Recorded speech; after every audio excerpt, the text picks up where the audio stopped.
So we all know that Satyajit Ray was the master of everything.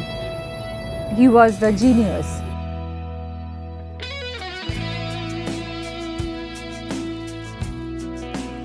Today we are going to discuss how Satyajit Ray carefully selected this location for his cinematic narration.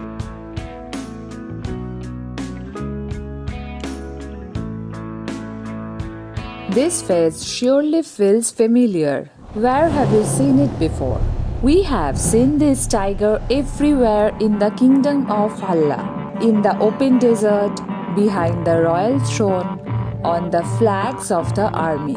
This roaring tiger becomes the visual identity of Allah kingdom, even in the middle of a lifeless desert. This symbol keeps appearing again and again. Inside the violent kingdom of Allah, the tiger is everywhere, on walls, on architecture, in symbols of power. This small visual detail transforms the location into something unforgettable. The tiger follows the kingdom of Allah everywhere, in military power, in royal authority, and in every symbol of the state. For Satyajit Ray, a location was never just a physical place.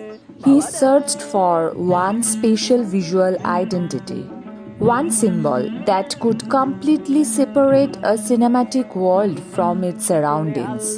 In such a symbol did not exist naturally. He created it himself. That symbol became the landmark of the location.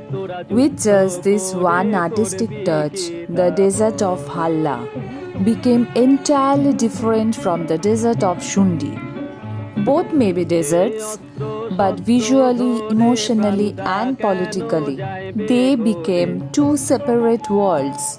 But there is an important question.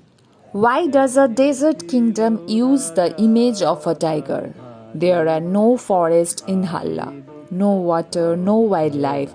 So why does the tiger represent the kingdom? Around 14,000 years ago, tigers lived across a vast region stretching from the Dudhwa forest of North India to the Indus River in present-day Pakistan, including Kingdom of Allah. Today they have disappeared, but spreading tiger symbols everywhere, Allah's rulers try to revive that lost glory, reflecting an authoritarian mindset.